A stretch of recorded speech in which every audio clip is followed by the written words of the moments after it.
What does it take to sink the most powerful battleship ever built? In May 1941, the British Royal Navy was about to find out. The German battleship Bismarck, a floating fortress of steel and firepower, was loose in the Atlantic. For the Royal Navy, it wasn't just a military threat.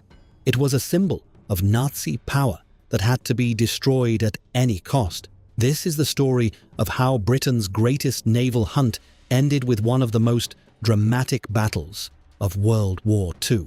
The Bismarck wasn't just any warship. Commissioned in August 1940, she was Germany's pride, a massive vessel displacing over 50,000 tons and armed with 8 15-inch guns capable of firing shells the weight of a small car.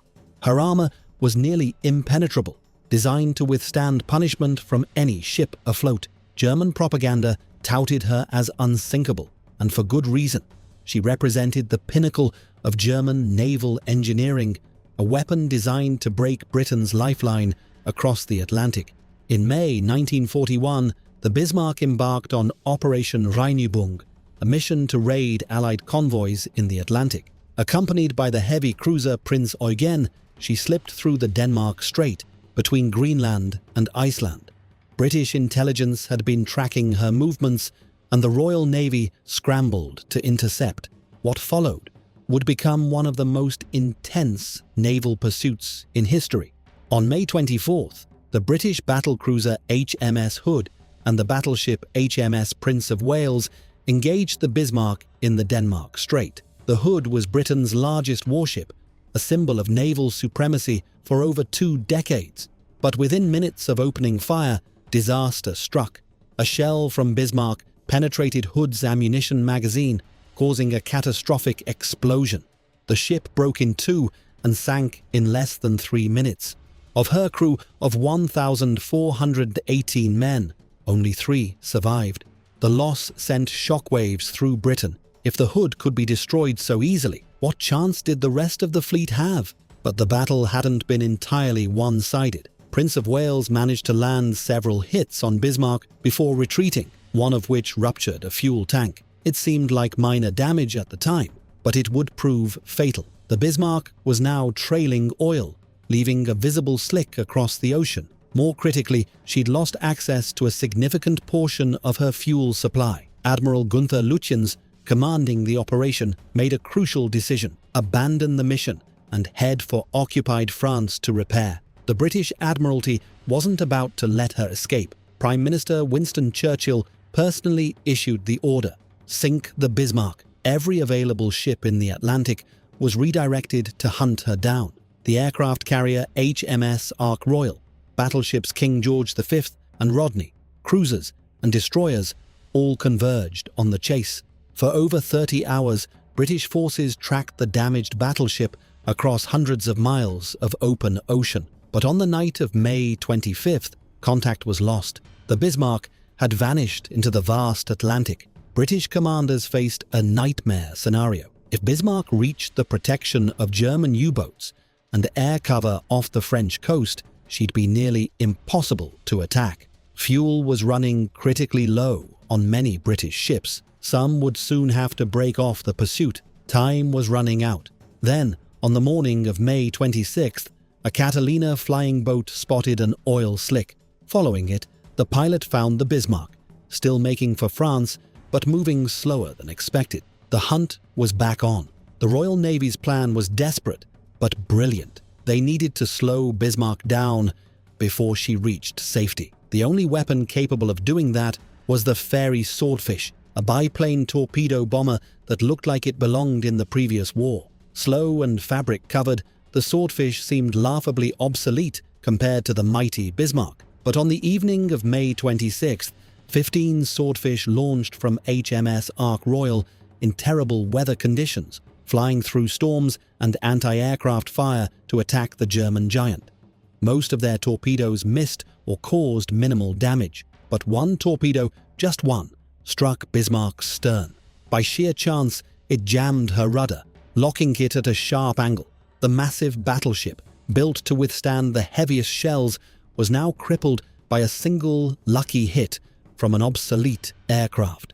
She could only steam in wide circles, unable to steer toward France or away from her pursuers. Admiral Lutyens knew what was coming. He radioed Berlin, "Ship unmaneuverable. We shall fight to the last shell." Through the night of May 26th and into the early morning of May 27th, British destroyers harried the wounded battleship, launching torpedo attacks and denying her crew any rest. By dawn, the situation was hopeless. Two British battleships, King George V and Rodney, were closing in for the kill. At 8:47 a.m. on May 27th, HMS Rodney opened fire at a range of 25,000 yards. King George V joined moments later, followed by Bismarck herself. For the first few salvos, Bismarck's gunnery was accurate, her shells straddling Rodney. But then, just 25 minutes into the battle, a shell struck Bismarck's forward fire control director, the brain of her gunnery system. From that moment, her fire became increasingly wild and ineffective. The British ships closed the range, pouring shell after shell into the German battleship. What followed wasn't a battle, but an execution. Shells tore through Bismarck's superstructure, starting fires and destroying equipment. Her main gun turrets were knocked out one by one. By 9:30 a.m., she was a floating inferno, but she refused to sink. Observers noted with grim respect that despite the devastation, her flag still flew defiantly. Conditions aboard were beyond description. Survivors later testified that the upper decks became a twisted hellscape of shattered steel and flame. Anti-aircraft crews, standing exposed with no protection, were wiped out in groups. Shells penetrated multiple decks, causing carnage below. In one compartment, 200 men became trapped when hatches jammed from the ship's distortion. When the hatch finally cleared, a direct hit turned the space into what one survivor called a charnel house. Fires raged throughout the ship. Men trying to escape found themselves blocked by wreckage or forced to navigate through smoke so thick they couldn't see their hands in front of their faces. In the forward plotting room, sailors repeatedly called for instructions. Each time, they were told to remain at their posts.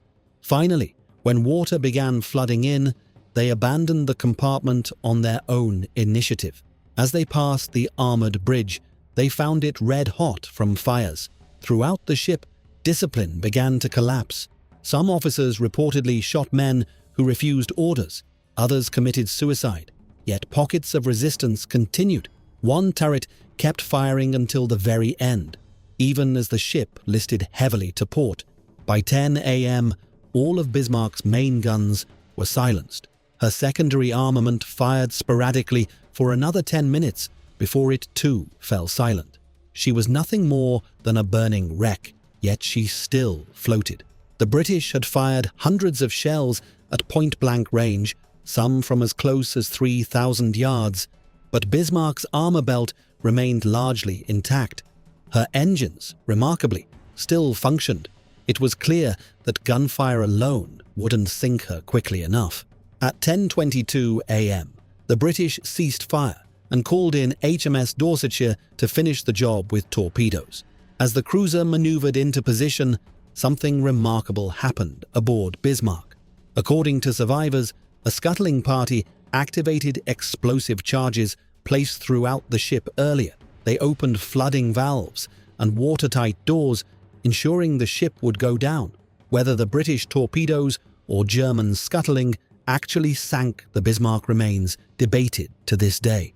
What's certain is that at 10:39 a.m., the mighty battleship capsized to port and slipped beneath the waves, taking with her over 2,000 of her crew.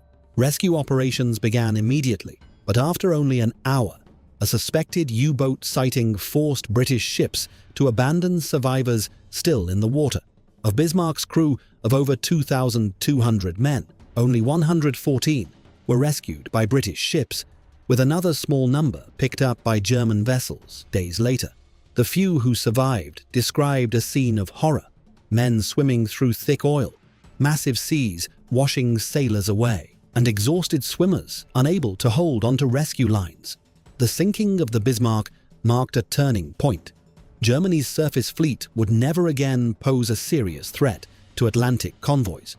The loss also demonstrated a harsh reality of modern naval warfare. Even the mightiest battleship could be undone by aircraft.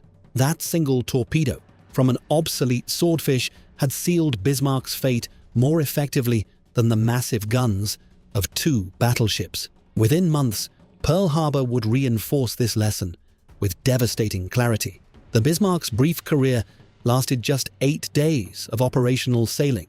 In that time, she'd destroyed Britain's pride, sparked the greatest naval hunt in history, and met her end in one of the most brutal naval battles ever fought. Her story remains a testament to both the terrible power and ultimate vulnerability of the battleship era's final generation. Thanks for watching. Don't forget to like this video and subscribe to stay updated on more untold warfare tales.